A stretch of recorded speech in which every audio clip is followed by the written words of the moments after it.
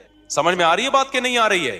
آپ جب زکوٰۃ دے رہے ہو, پیسہ دے رہے ہو, تو بھائی پھر محتمم صاحب آپ کے پاس اتنا پیسہ کہاں سے آیا ہے؟ ہاں, ہر ایک نہ آ کے پوچھے, محلے والے پوچھ سکتے ہیں, محتمم کے ذمے بتائے بھائی میرا یہ بزنس الگ ہے اور مدرسے کا حساب کتاب کیا ہے, الگ ہے. اور یہ بھی یاد رکھو, یہ غیر قانونی ہے کہ ایک ہی آدمی کے ہاتھ میں سارا حساب کتاب ہو. دنیا میں کوئی ٹرسٹ, کوئی فاؤنڈیشن ایسی نہیں ہے جس میں ایک آدمی ون مین شو. یہ انلیگل ہے. ایک صاحب گئے, مولوی صاحب باہر ملکوں میں چندہ مانگ رہے ہیں, مجھے کسی نے کہا کہ آپ کے جاننے والے ہیں, آپ کا نام. میں نے کہا میں نہیں جانتا بھائی کسی کو. تو کہہ رہے یار یہ تو کہہ رہے اتنی بیوہ. میں نے کہا بھائی یہ تو انلیگل کام ہے. ٹرسٹ جب بنتے ہیں 10-11 آدمی ہوتے ہیں, ان کو پتا ہوتا ہے کہاں سے پیسہ آ رہا ہے, ان 10-11 کو آپ کو اعتماد میں لینا پڑتا ہے. اگر کوئی مدرسے کا محتمم ایسا ہے ادھر سے پیسہ آ رہا ہے اسی محتمم کی جیب سے نکل کے جا رہا ہے, کوئی پوچھنے والا ہی نہیں ہے, تو بس بدگمان ہونے کے لیے اتنا کافی ہے. اس سے زیادہ ڈیٹیل میں بولو ہم تم سر پہ چڑھ کے تھوڑی دیکھیں گے کیا کر رہا ہے تو. پوری ٹیم ہوتی ہے, کوئی ٹرسٹ ہوتا ہے, رجسٹریشن ہوتی ہے اس کی. دیکھو مسجد میں جب پیسہ آتا ہے تو کمیٹی ہوتی ہے نا. اگر صدر یہاں سے پیسہ لے, یوں جیب میں رکھے اور ایک پنکھا لا کے لگا دے, پھر وہاں سے 1 کروڑ روپے لیے ادھر جیب میں رکھے اور جا کے ایک ٹائلیں لگا دی, تو باقی کمیٹی پوچھے گی نا کہ کیا کر رہے ہو بھائی, ہمیں کیوں نہیں بتا رہے. حق بنتا ہے کہ نہیں بنتا؟ تو مدرسے میں بھی یہی حق بنتا ہے, ٹرسٹوں میں بھی یہی حق بنتا ہے. تو یہ پوری دنیا میں ایک لا ہے اور یہ شریعت کے بالکل مطابق لا ہے. اس لا کو فالو کرنا پڑے گا. ون مین شو جہاں بھی چل رہا ہے, شریعت آپ کو مالی معاملات میں بدگمان ہونے کی اجازت نہیں بلکہ حکم دیتی ہے, خاص طور پہ زکوٰۃ, صدقے اور خیرات کے معاملات میں. ہاں, کسی کو پرسنلی کسی پہ ذاتی اعتماد ہے, وہ پھر ان دونوں کا آپس کا معاملہ ہے. آپ پہ کسی کو بہت زیادہ ٹرسٹ ہے کہ بھائی یہ بندہ 1 نمبر ہے, تو آپ کو آگے پیسے پکڑا دیتا ہے, آپ کسی غریب کو دیتے نہیں, یہ آپ کا آپس کا معاملہ ہے. کسی کو بھی کسی پہ ٹرسٹ ہو سکتا ہے. جہاں کھلے عام چندے ہوں گے نا, کھلے عام کوئی ٹرسٹ چل رہے ہیں, ادارے چل رہے ہیں, وہاں پر ایک شخص کے ہاتھ میں معاملہ نہیں ہو سکتا. سمجھتے ہو کہ نہیں سمجھتے؟ ہماری مسجد میں 15 سال پرانی بات ہے, ایک ڈبہ لگا ہوا تھا چندے کا, لوگ جا جا کے پیسے ڈالتے. جب بھی ڈبہ کھلتا تو پیسے ہی نہیں ہے, پیسے ہی نہیں ہے, رسیدوں میں امام کی تنخواہ نہیں ہے, مؤذن کی تنخواہ نہیں نکل رہی. تو مجھے ایک کمیٹی کے کسی جو صدر صاحب انہوں نے کہا بھائی بڑا مسئلہ ہو رہا ہے. میں نے کہا بھائی تالا جو ہے نا 2 آدمی کھولیں گے لازمی, جب تک 2 بندوں کے الگ الگ چابی نہیں ہوگی پیسے نہیں. جیسے یہ ہوا ہے ڈبل سے بھی زیادہ پیسہ ہو گیا. کوئی نمازی بھائی کمیٹی ہی کے چرا رہے تھے پیسے الحمدللہ, یا کمیٹی کا نہیں ہوگا, کوئی نمازی الگ سے کسی نے چابی بنائی ہوئی ہوگی. بھائی یہ کیا بات ہے کہ ایک آدمی تالا کھول رہا ہے تو پیسے کم آ رہے ہیں, 2 مل کے کھول رہے ہیں تو پیسے بولو نا زیادہ آ رہے ہیں. تو پیسوں کے معاملات میں کوئی بھی آپ کو جب الو بنانے کی کوشش کرتا ہے تو آپ الو بولو مت بنا. آپ پوچھو بھائی, میں نے 20 دفعہ یا انتظامیہ سے کہا ہے خود ان سے پوچھے بغیر, کیونکہ بدگمانی سے روکنا خود فرض ہے. نبی صلی اللہ علیہ وسلم اپنی کسی زوجہ کے ساتھ تنہائی میں کھڑے ہوئے تھے, ایک صحابی قریب سے گزرے, آپ نے ان کو بلایا, فرمایا میری زوجہ ہے.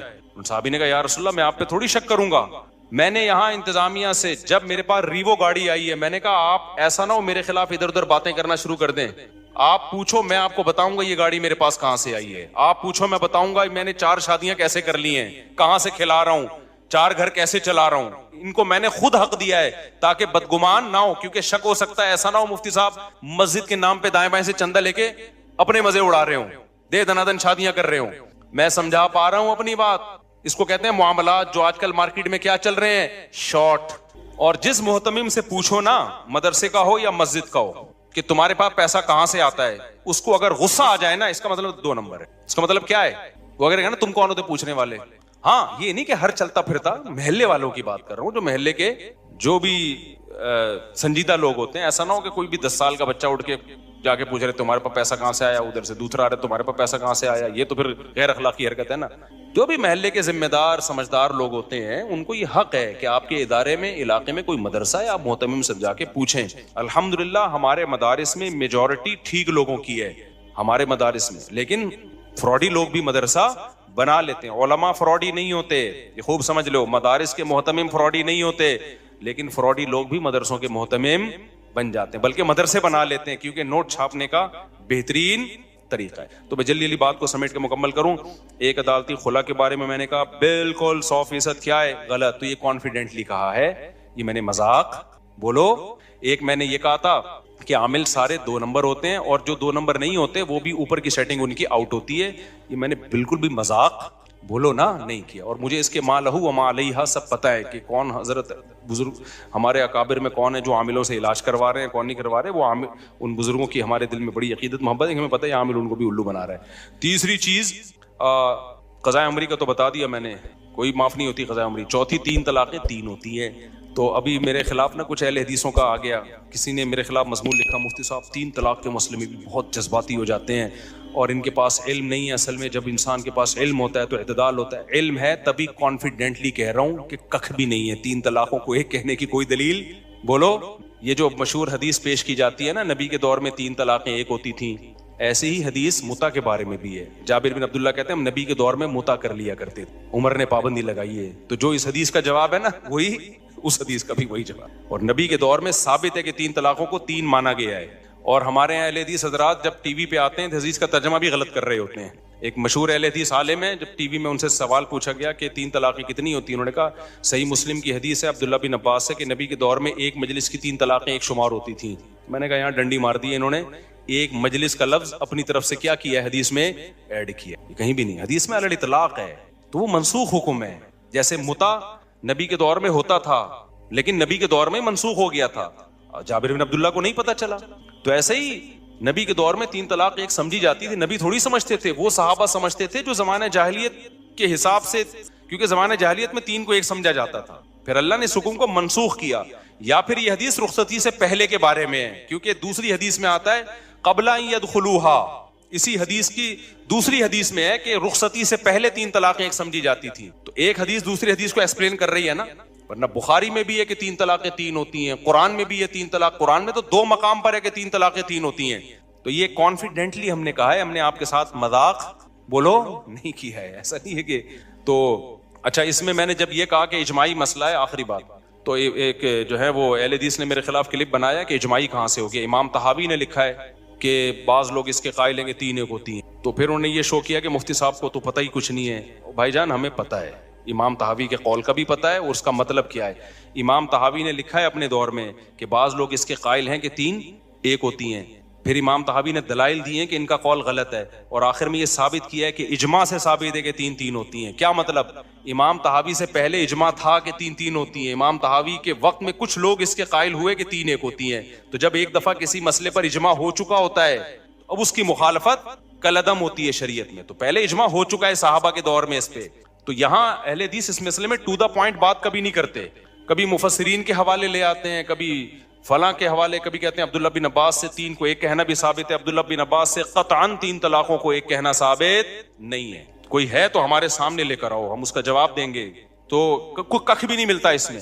تو اس لیے, اور یہ جو امام طحاوی نے لکھا ہے نا کہ بعض لوگ اس کے قائل تھے کہ 3 ایک ہوتی ہیں, تو بعض سے اہل سنت بھی ہیں, کچھ شیعہ تو مراد نہیں ہے کہیں, کیونکہ شیعہ لوگ مانتے تھے, وہ شروع سے ہی ان کا یہ عقیدہ ہے کہ 3 ایک ہوتی ہیں, اور بعض نے کہا 3 ایک بھی نہیں ہوتی. یہ شیعہ لوگوں کا ہے, یہ اہل سنت والجماعت کا نہیں ہے. یہ اہل سنت والجماعت کے یہاں 3 دے دی تو خلاص ختم. قرآن میں بھی ہے, حدیث میں بھی ہے. اور میں اہل حدیث سے کہتا ہوں کہ قرآن حدیث کو صحابہ سے اچھا کوئی سمجھ سکتا ہے؟ کوئی ایک صحابی دکھا دو یار, ایک صحابی دکھا دو بھائی, ٹھیک ہے نا, ضعیف سند سے دکھا دو جنہوں نے ایک مجلس کی 3 کو ایک کہا ہو. اور میں آپ کو بہت سارے دکھا سکتا ہوں جنہوں نے ایک مجلس کو کتنا کہا ہو, 3 کہا ہو, اور دلیل میں قرآن کی آیت پیش کی ہے انہوں نے, عمر لا کا حوالہ نہیں دیا. تو یہ 3 طلاقیں دے دے کے جو بیویاں حلال کر رہے ہیں نا, یہ کانفیڈنٹلی کہہ رہا ہوں, میں مذاق کے موڈ میں بالکل بھی نہیں ہوں. ایک چٹکلا سنا کے بس بیان ختم کر دوں, آج تھوڑا لمبا بیان ہو گیا. یہ جو میں نے کہا نا, یہ جو میں کہتا ہوں عامل گڑبڑی ہوتے ہیں, یہ میں نے مذاق بولو نہیں کیا. 3 طلاقیں 3 ہوتی ہیں, میں نے مذاق نہیں کیا. عدالتی خلا جو آج جس اسٹائل میں چل رہا ہے وہ کالعدم ہے, یہ میں نے مذاق نہیں کیا. تو چونکہ کچھ اسکالر میرے خلاف لکھ رہے ہیں, وہ سب بہت متشدد ہو گئے ہیں ایکچولی, تو مجھے وہ لطیفہ یاد آ رہا ہے کہ ایک دبلا سا آدمی ایک موٹے آدمی نے دیکھا, اس دبلے کو دیکھ کے تھوڑی شرارت سوجی نا, تو اس نے دبلے کو دھکا دے کے گرا دیا. اب وہ دبلا آدمی جب نیچے گرا ہے تو انسلٹ محسوس کی, تو دبلے نے سوچا کہ اگر میں اس سے انتقام لوں گا تو ایک دھکا اور آئے گا, انتقام نہیں لوں گا تو بے عزتی ہوگی, لوگ کہیں گے اس نے دھکا دے کے گرا دیا اور تو کچھ بھی نہیں. تو دبلے نے موٹے سے پوچھا کہ تم نے یہ سیریسلی یہ کیا ہے یا مذاق کیا ہے؟ اس کا خیال تھا وہ کہے گا میں نے مذاق کیا, تو میں کہوں گا چلو یار کوئی بات نہیں یار. تو اس دبلے نے موٹے سے پوچھا کہ تم نے سیریسلی مجھے دھکا دیا یا مذاق کیا؟ اس نے کہا میں نے جان بوجھ کر سیریسلی آپ کو دھکا دیا ہے. مطلب یہ تھا کر لے کیا کرنا ہے. دبلا ہوشیار تھا, اس نے کہا کہ اچھا ہو گیا ورنہ میں ایسے مذاق برداشت نہیں کرتا. یہ کہہ کے نکل لیے. تو جیسے اس موٹے نے دبلے سے کہا تھا نا یہ میں نے مذاق نہیں کیا, یہ میں نے کیا کیا ہے. تو یہ جو میں نے 3 دعوے کیے ہیں نا, قضائے عمری, 3 طلاقیں 3 ہوتی ہیں, اور عدالتی خلا, یہ جج اپنی بیوی کو دے سکتا ہے طلاق, کسی اور کی بیوی کو ڈیورس. اس پہ ایک واقعہ بھی سناؤں گا نماز کے بعد انشاءاللہ, کہ یہ جو آج کل نئے نئے اسکالر کے فتوے دنیا میں جا رہے ہیں اس سے گھر کیسے ٹوٹ رہے ہیں. تو یہ جمعے کے بعد تھوڑی دیر انشاءاللہ. تو عاملوں کے بارے میں, اور چوتھا قضائے عمری. تو یہ میں نے مذاق بولو نہیں کیا, میں بالکل سیریسلی کہہ رہا ہوں, ایسا ہی سمجھتے ہو. ایک نے شکر ہے نیچے کمنٹ کیے ہوئے تھے کہ مفتی صاحب جب اتنی کانفیڈنٹلی کوئی بات کہہ رہے ہیں نا, کسی نے لکھا مفتی صاحب کے پاس علم نہیں ہے, کسی نے کہا ان کو قرآن و سنت کو تو پتہ نہیں ہوتا, یہ تو تقلید کرتے ہیں. ایسے ایسے کمنٹس لوگوں کے آئے ہوئے نا. ایک نے لکھا یار ایک بندہ ایک ممبر پہ بیٹھ کے اتنی کانفیڈنٹلی کوئی بات کر رہا ہے تو کچھ تو ہوگا نا, تو کچھ ہے. سمجھتے ہو, کچھ نہیں ہے, 100% یہی ہے. اور پھر بتا دوں جو کہہ رہے ہیں نا مشکات کی اتنی حدیثیں عدالتی خلا پر, اور بخاری کی اتنی حدیثیں, ایک حدیث یار اتنی کو چھوڑو. وہ کہہ رہے ہیں یہ لوگ مشکات تو پڑھتے نہیں ہیں, ہم مشکات پڑھا چکے ہیں, خالی پڑھی نہیں ہے, پڑھی بھی ہے اور پڑھائی بھی ہے الحمدللہ, ہمیں مشکات کا آپ سے زیادہ پڑھا. تو میں ان کے فین اور فالوور سے کہوں گا کہ آپ اپنے شیخ سے کہیں کہ آپ نے جو مفتی طارق مسعود کے کلپ پر ریئیکٹ کیا اور کہا کہ مشکات کی اتنی حدیثیں, تو مفتی صاحب نے مطالبہ کیا کائنڈلی کوئی ایک حدیث آپ ترجمے کے ساتھ پیش کر دیں کائنڈلی, تاکہ ہمیں بھی پتہ چلے, ہمیں اپنی جہالت کا اعتراف ہو کہ یار واقعی ہمیں تو مشکات کا ایک روایت آپ پیش کر دیں کائنڈلی. نہیں کریں گے, اور یہ موضوع بھی ہمیشہ کی طرح کیا ہو جائے گا, دب جائے گا. پروگرام کیا ہو جائے گا, بڑے, کیونکہ بعض لوگوں کی عادت ہے چیلنج بڑے بڑے کرتے ہیں, جب رپلائی آتا ہے تو نیا چیلنج آ جاتا ہے, پرانا والا